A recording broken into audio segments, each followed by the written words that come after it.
আলহামদুলিল্লাহি রব্বিল আলামিন আর রহমানির রহিম ওয়াসসালাতু ওয়াসসালামু আলা রাসূলিল্লাহ। গাজার কলকি আর এটা হচ্ছে বিড়ি। বিড়ি খাওয়ার উপকারিতা বলতেছি, এর আগেও কয়েকটাতে বললাম।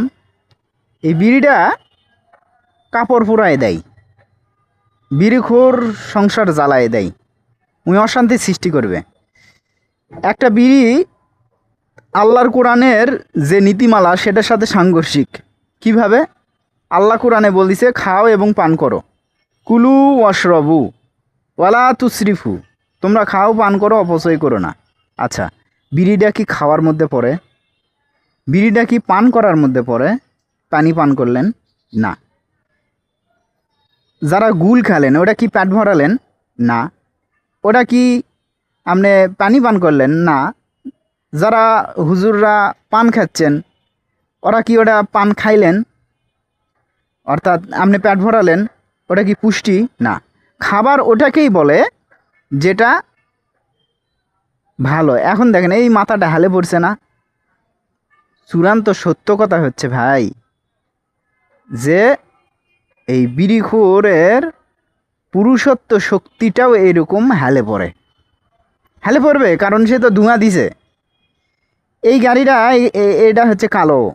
একটা বিড়িখোরকে বলেন যে তুমি একটা সাদা, ওই এরকম একটা সাদা ধবধবা বাড়িতে প্রতিদিন 20 বার করে ধোঁয়া মারবা, মুখে বিড়িটাই না ধোঁয়া মারবা 10 বছর, ওই বাড়িটা কিন্তু কালো কুৎসিত হয়ে যাবে, ওই জায়গাটা যেখানে মারবে 10 বছর টানা।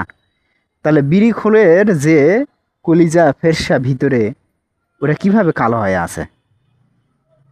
বিড়িখোরের তার কলকবজা পার্টস সব ধ্বংস, পুরুষত্ব ধ্বংস। কারণ একটা মেশিনের মধ্যে বছরের পর বছর যুগ যুগ ধরে ধোঁয়া যাচ্ছে, ওটা কিছু হবে না, এটা মেনে নিতে হবে আমাকে। আপনি হয়েছেন বললে মেনে নেব? আমি তো গবেষণা করার কথা, যে একটা পাইপের মধ্যে স্বচ্ছ আল্লাহ প্রদত্ত একটা তৈরি করেছেন, স্বচ্ছ রক্তর নালী, সেই নালীর মধ্যে দিয়ে বছরের পর বছর 10 বছর 15 বছর 20 বছর ধোঁয়া যাবে, আর এটা ভালো থাকবে না। জান্নাতে তো আগুন তো নাই, কবরের মধ্যে আগুন কারা পাবে? আগুন আলারা। আচ্ছা, জাহান নামে যারা যাবে, আগুন যারা খাবে, আগুনের ফল যারা খাবে, তারা কিন্তু দুনিয়াতে আগুনের ফল খাচ্ছে। এই যে গাজার কলকাইটা এখানে করে পাইছি, এই জন্য এটা যুক্ত করে আপনাদের দেখাচ্ছি সুন্দরভাবে। গাজার কলকাইটা তো গাজা যারা খায়, ধূমপান যারা খায়, বিড়ি খায়, এদের কলজা ফেরসা কিন্তু শুকে যায় ভিতরে, খসখস করে, দেখবেন কাশে ওরা।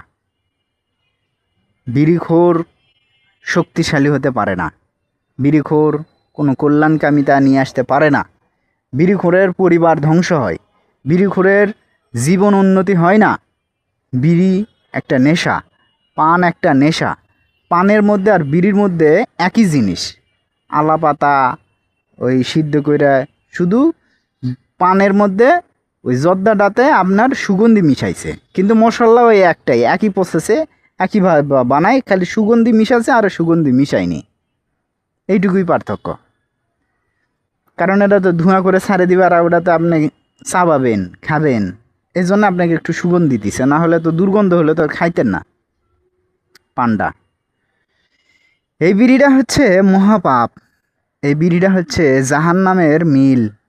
এই বিড়িটা যে খায় তার কাপড় পরে জাহান্নামেও কাপড় পরে। এই বিড়িটা বেশি করে খাবেন, এই বিড়িটা বেশি করে খাইলে আপনার শরীর জাহান্নামের জন্য উপযুক্ত হইবে। এই বিড়িটা আপনি আপনি তো খাবেন, আপনার বউকেও খাওয়াবেন। কারণ মানুষের যে ঘ্রাণ, এই ঘ্রাণটা দুইজনের মধ্যে নষ্ট হবে, ঘ্রাণ নষ্ট হবে আপনাদের। তারপরে হচ্ছে এই বিড়ি খাওয়ার উপকারিতা হচ্ছে, কাপড় তো পূর্বেই আপনার জাহান্নামী, তাদের স্বভাবই হচ্ছে কাপড় পোড়া।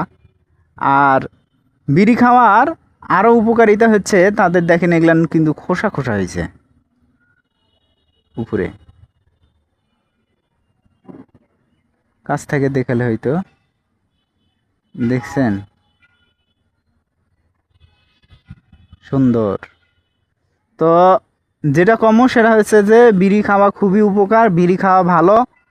এটা খাইলে জাহান্নামে যেতে পারবেন, কারণ আপনি জাহান্নামে যাওয়ার কাজ করতেছেন। আর যেই মুখ দিয়া আপনি মায়ের পেটের থাকতে মায়ের ওই রক্ত পুঁজ, ওই দূষিত পানিগুলা আপনার মুখ দিয়ে যাওয়ায়নি, সেই মুখ দিয়ে আপনি এই হারাম দুর্গন্ধওয়ালা বিড়ি খাচ্ছেন।